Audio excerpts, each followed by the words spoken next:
네, SK하이닉스부터 볼까요? 예, SK하이닉스가 뭐 여러분들하고 이거 꾸준하게 살펴봤습니다. 예, SK하이닉스는 솔직히 이때 하락할 때부터 살펴봤죠. 하락할 때 여러분들하고 이야기했던 것이 제가 갭 매크로 올라간다고 이야기했고, 예, 갭 매크로 올라갔죠. 하여튼. 그리고 이제 지금은 오늘은 살짝쿵 조정을 받고 있습니다. 아니, 어제 종가 기준으로 해서는 올라갔는데 오늘 올라갔다가 지금 막판에 좀 매도가 나오면서 좀 빠지네요. 아, 실적 발표가 있었습니다. 실적 발표에 대해서는 좀, 예, 좀 정리된 자료 같다 이야기해 볼까요? 우선 이렇게 봐도 되는데,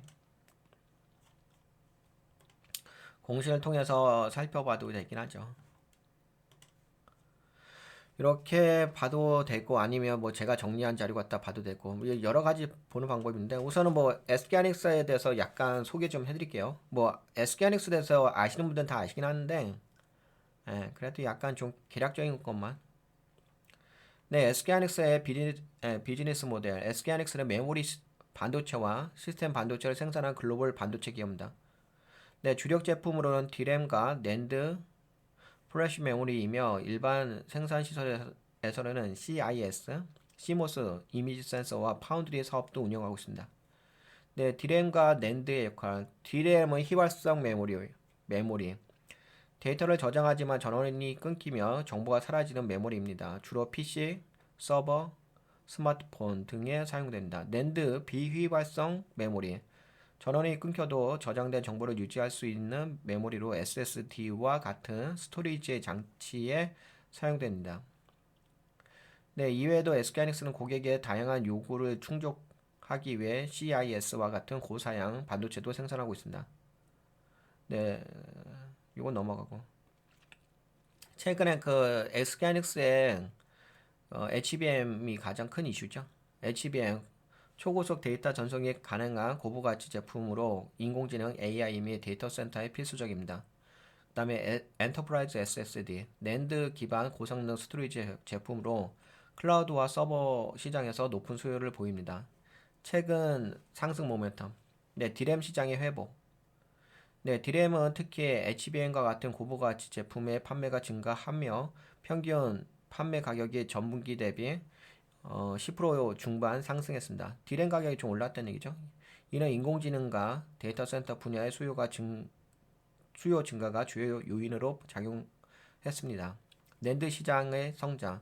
낸드 역시 평균 판매 가격이 전 제품군에서 상승했습니다. 특히 엔터프라이즈 SSD 판매 비중이 확대되면서 고수익 제품군 중심의 매출 성장이 돋보였습니다. 글로벌 반도체 수요 증가, AI와 오지, 클라우드 컴퓨팅 발전으로 반도체 수요가 전반적으로 확대되고 있습니다. 이는 SK 하이닉스의 디램과 낸드 제품의 지속적인 성장 가능성을 높이고 있습니다. 네, 미래 전망. SK하이닉스는 AI와 데이터 센터 중심의 시장 성장에 맞춰 고성능 메모리, HBM과 SSD와 같은 예, 고성능 메모리 제품군을 강화하고 있습니다. 또한 지속적인 기술 혁신과 글로벌 생산 네트워크를 통해 반도체 업계의 선도 기업으로 자리 잡을 가능성이 큽니다. 엔비디아와 같은 주요 고객사가 AI 반도체에 HBM 대량 주문을 하면서 SK하이닉스의 기술력이 더욱 주목받고 있습니다. 뭐 HBM 쪽에서는 네, SK하이닉스가 단연 돋보이는 기술력이죠. 네, 이와 같은 협력 관계가 회사의 장기적인 성장을 뒷받침하는 중요한 기반이 될 것입니다. 그리고 그 아까 제가 이야기했던 거 요거 공식 요거에 대해서 좀 정리한 내용을 이야기해 볼까요? 네, 우선은 SK하이닉스 2024년 4분기 연결 재무제표 기준 영업실적. 네, SK하이닉스는 2024년 4분기 매출액이 19조 7,670억 원을 기록했습니다. 이는 전분기 대비 12.5% 증가했습니다. 전년 동기 대비 무려 74.8% 증가를 했습니다. 그쵸? 예, 74.8% 증가했어요. 네, 영업이익은 8조 820억 원으로 전분기 대비 15% 증가했고 전년 동기 대비 2235.8% 이렇게 많이 증가했어. 2235.8%와 이라는 놀라운 성장률을 보였습니다. 이는 반도체 시장의 회복과 수요 증가가 주요 요인으로 작용했음을 시사합니다. 근데 제가 이거 따로 좀 정리를 해봤는데 그 SK하이닉스 요번에 실적 발표 있는 거 나온 거 있잖아요. 잠정 실적 발표 나온 거. 이거 진짜 많이 괜찮아요. 우선 매출도 계속적으로 증가를 했고요. 영업이익도 40%대를 유지하고 있고 순이익이 40%예요. 어우씨. 최고입니다. 대한민국에서 최고의 기업이라고 보시면 될 것 같습니다. 이거 뭐 이것만 비교해 보셔도 알 거예요. 그 삼성전자는 11%거든요. 14% 11%인데 네. SK하이닉스가 40%니까 최고의 기업이라고 보시면 돼요. 대한민국 최고의 기업. 여기보다 더 좋은 기업을 못 봤어요. 현재까지. 어디지? 저기가 있긴 있지. 다른 기업이 있긴 있는데 그건 나중에 이야기해보고.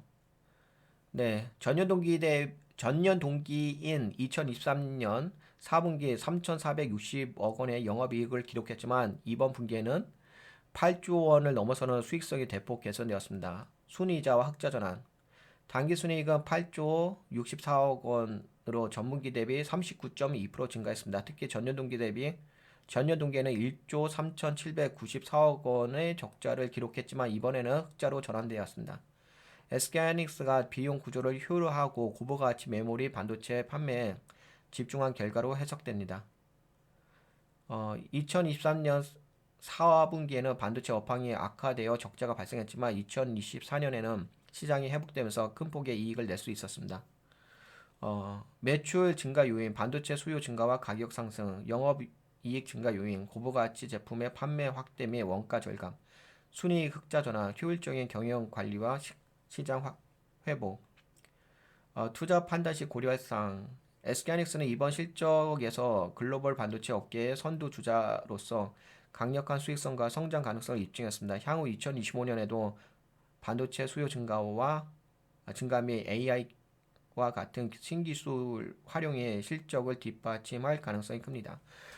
근데 뭐 이렇게 좀 제가 문서로 좀 정리를 했는데요. 그냥 딱 보면서 이야기해 볼까요? 그러니까 엄청나게 다 증가했어요. 이거는 뭐 특별하게 더 이야기할 것도 없고요. 다 증가했기 때문에 그것도 좀 상상을 초월할 정도로 증가했습니다. 그래서 뭐 재무는 뭐 엄청나게 좋다라고는 말씀드릴 수가 있겠습니다. 계속적으로 수익을 내고 있으니까. 약간 아쉬운 부분이라고 한다면은 약간 그런 거 있죠. 영업이익률이 23.2%, 그다음에 33.3%, 요 이제 40.0%잖아요. 요번에는 40.9%거든요. 그러니까 지금 약간 그 폭이 더 커지지 않고 있는 거 있죠. 예를 들어서 20%대였는데 30%대 됐잖아. 그래서 30%대인데 40%대 이렇게 좀 크게 성장했는데 요번에는 40.9%잖아요. 증가긴 했는데 약간은 좀 이제 성장이 약간은 둔화되는 모양새는 없잖아 있습니다. 영업이익률 관점으로 봤을 때 순이익률 보게 되면 15.4%, 25.1% 확 증가죠. 그 다음에 32.7% 확 증가합니다. 근데 40.5% 순이익도 많이 증가하는데 순이익은 진짜 많이 증가한다. 하여튼간 뭐 SK하이닉스는 엄청나게 알짜 회사라고 보실 수가 있을 것 같아요.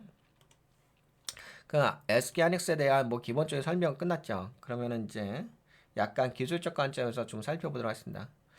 지금 제가 요새 여러분들에게 말씀드린 게 우선 기술적 관점으로 말씀드리게 되면은 최근에 외국인들의 매도들이지 않나요? 그렇죠? 외국인들이 계속 여기 올라갈 때 매수하면서 올라가거든요. 그런데 매도를 좀 때리는데 잠깐 프로그램 매도도 나오나? 그래도 매수를 하긴 했었네. 근데 현재 자리가 보시다시피 네, 단기 고점 자리예요. 저항대 자리죠. 그래서 지금은 좀 저항대 자리이기 때문에 과연 한번 더 치고 올라올 수 있을까에 대한 부분은 기술적 관점으로 봤을 때, 그러니까 펀더멘탈 관점을 이야기하는 거 아니에요. 그냥 파동 관점으로 이야기할 때좀 네, 조정을 받을 수 있는 네, 구간이긴 합니다. 그래서 지금은 살짝 지금 캔들 자체가 장중에 여러분들 보고 있는 건데 캔들이 이렇게 나왔죠.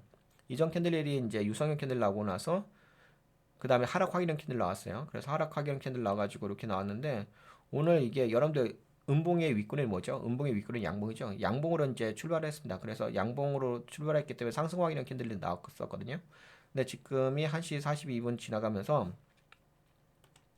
네, 캔들 자체가 그쵸? 예, 올라갔다가 여기 30분 여기 보시려면은 이게 분봉으로 보고 있는데 분봉으로 이렇게 올라갔잖아요. 이전 캔들에서. 그래서 이게 빠지죠.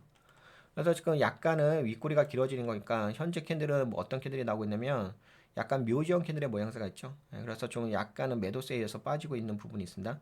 아, 그래서 그러면 이제 SK하이닉스를 지금 어떤 관점으로 좀 보셔야 되냐면은 우선 뭐 펀더멘털은 좋아요. 펀더멘털 관점으로는 더 이상 이야기할 필요가 없는 종목입니다. 그래서 너무 좋은 종목이 있는데 그리고 뭐 HM 쪽에서는 전 세계에서 탑입니다. 그렇기 때문에 뭐 펀더멘털이라든지 이 회사에 대한 어떤 그 문제점은 크게 아니라 그렇게 발견되는 건 없습니다. 그러면 오늘은 왜 이렇게 실적이 좋게 나왔음에도 불구하고 왜 올라갔다 이렇게 조정을 주냐? 근데 이거는 단기 고점 자리예요. 단기 고점 자리이기 때문에 앞에 저항대에 있다 보니까 매도세에서 좀 빠지는 부분이라고 보시면 될 것 같고요. 그리고 혹여나 뭐 SK하이닉스가 만약에 빠지게 되게 된다면 제가 보기에는 뭐 SK하이닉스 자체에 문제가 있어서 빠진다기보다는 어떤 관점에서 좀 빠질 수가 있냐면은 지금 아직까지 발표가 되지 않았는데 그 BOJ 아시죠? 일본은행에서 금리 인상이 아마 3시에서 4시 사이에 발표가 될 거거든요. 3시에서 5시 사이 그때 발표가 되면은 엔크리 청산 관련된 이슈로 해가지고 그러니까 외부적인 이슈로 해가지고 좀 조정이 나올 수는 있을 겁니다. 제가 보기에는 뭐 두 가지 관점인 것 같아요. 지금에서 이제 조정을 준다는 것은 뭐 SK하이닉스 자체에 문제가 있어서 빠진다기보다는 외부적인 영향 첫 번째는 엔크리 청산 BOJ의 금리 인상으로 해가지고 엔크리 청산 그 문제가 발생할 가능성이 있어서 좀 하락할 수 있는 부분이 있고 또 한 가지는 그 다음에 뭐 지금은 이제 보시다시피 아까 말씀드린 것처럼 단기 고점 자리이기 때문에 앞에 저항돼 있다 보니까 그걸로 인해서 약간 조정을 줄 수 있는 것 같아요. 여하튼 간에 뭐 지금은 제가 보기에는 이제 단기 조정 구간이라는 거 그걸 좀 체크를 해서 말씀을 드려보도록 하겠습니다. 그러면 SK하이닉스는 여기까지 이야기할까요? 네, 요 정도 보도록 하겠습니다. 뭐 제가 이야기 안 해드린 거 없죠? 자료는 여기 블로그에다 다 정리를 해놨습니다. 제가 이게 블로그에다가 이렇게 글로 정리한 이유는 뭐 방송을 통해 가지고 그래 동영상 보시면 되긴 하는데 여러분들 스스로가 좀 보시고 이해할 수 있게끔 내용을 정리했거든요. 그래서 블로그 오셔가지고 보시면 돼요. 블로그 위치는 여기 아시죠? 파란색 클릭하시고 오시면 되는 거니까. 네, 그러면 SK하이닉스는 여기까지 살펴보도록 하겠습니다.